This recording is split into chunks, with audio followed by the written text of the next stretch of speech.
Si digo la palabra epicúreo, ¿qué nos viene a la mente? Seguramente banquetes, lujo, la búsqueda del placer sin límites, ¿verdad? Bueno, pues agarraos, porque vamos a desmontar uno de los malentendidos filosóficos más antiguos y persistentes de la historia. Venga, vamos al lío. Durante más de 2000 años, el epicureísmo ha sido básicamente una caricatura. Pero, ¿y si os dijera que su objetivo real no era la fiesta constante, sino algo mucho más profundo? Y, ojo, quizás mucho más necesario para nuestros tiempos. Aquí está la clave de todo.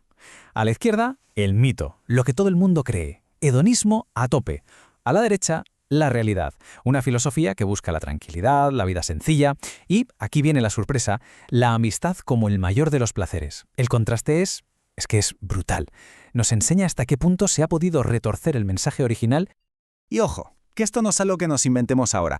Como bien señala el experto Carlos García Gual, ningún otro filósofo de la antigüedad ha sido tan calumniado como Epicuro. Lo llamaron de todo, materialista, hedonista sin freno, enemigo de la religión, vamos, una campaña de desprestigio en toda regla que ha durado siglos. Y para entender de dónde viene todo esto, nos apoyamos en textos que analizan a Epicuro y a su discípulo más conocido, el poeta romano Lucrecio. Gracias a ellos, de hecho, conservamos las claves de esta filosofía, porque gran parte de la obra de Epicuro se perdió. En parte, claro, porque sus enemigos se encargaron de que así fuera. Vale. Pues dejemos ya la caricatura y vayamos al corazón del asunto. El objetivo máximo para un epicúreo no es una explosión de placer momentáneo, sino un estado de calma duradero y sereno. Una palabra: tranquilidad.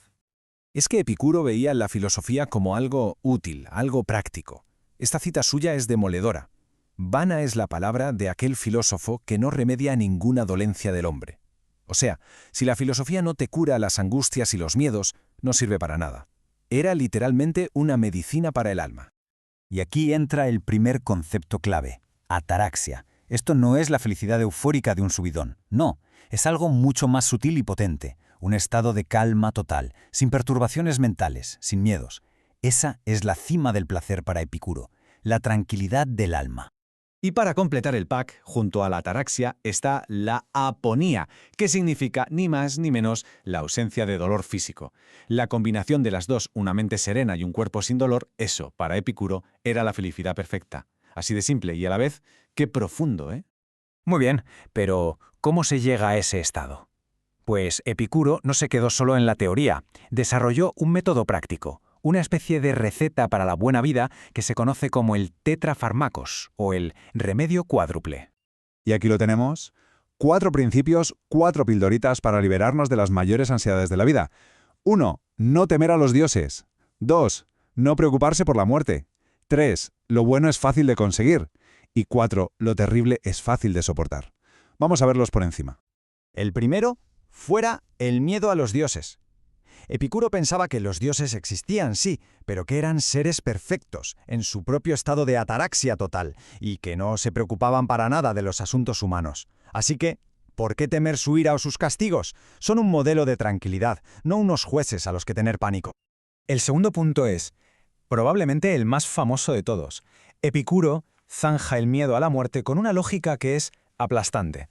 Dice: la muerte nada es para nosotros, puesto que mientras nosotros somos, la muerte no está presente, y cuando la muerte se presenta, entonces no existimos. ¡Pum!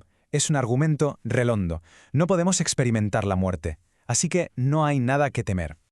Venga, y ahora de la teoría a la práctica. ¿Cómo vivían en el día a día los seguidores de Epicuro? Pues su comunidad, que fundaron a las afueras de Atenas, se conocía como el Jardín. Para alcanzar esa tranquilidad, los epicúreos clasificaban los deseos de una forma súper práctica. Primero, los naturales y necesarios: comer, beber, tener amigos. Esos hay que satisfacerlos. Luego, los naturales pero no necesarios: una comida de lujo, un vino bueno. Se pueden disfrutar, pero con moderación, no son esenciales. Y por último, los vanos y vacíos: la fama, el poder, la riqueza desmedida. De esos había que huir como de la peste, porque son una fuente infinita de ansiedad. Y aquí llega la gran sorpresa para quienes creen que el epicureísmo es egoísta. Para Epicuro, de los bienes que la sabiduría ofrece para la felicidad de la vida entera, el mayor con mucho es la adquisición de la amistad. O sea, la amistad no era un extra, era el pilar fundamental de una vida placentera. La vida en el jardín, por tanto, era sencilla. Se apartaban de la vida política, a la que llamaban una cárcel, Buscaban ser autosuficientes y se centraban en su comunidad de amigos. Y atención, hicieron algo radicalísimo para la época. Admitían a mujeres y esclavos como iguales. Imagínate el escándalo en la antigua Atenas. Y todo esto nos lleva a una pregunta muy actual. Si el epicureísmo ofrece un camino tan atractivo hacia la calma, ¿por qué hoy en día el estoicismo es infinitamente más popular? Pues hay varias razones. Del estoicismo conservamos muchos más textos. Además, tiene personajes que son más comerciales, por así decirlo. Un emperador como Marco Aurelio, un consejero político superpoderoso como Séneca. Luego está el problema de la palabra clave del epicureísmo, placer, que se malinterpreta con muchísima facilidad y, como ya hemos visto, fue atacado sin piedad. Al final parece que la resiliencia estoica encaja mejor con el estrés del mundo moderno. Es que esta comparación lo deja clarísimo. Por un lado, los estoicos, emperadores, estadistas, figuras de poder. Por otro, los epicúreos, un maestro que enseñaba en su huerto y un poeta. La historia del estoicismo, con sus figuras de poder y superación, es simplemente más fácil de vender en el mercado de ideas de hoy.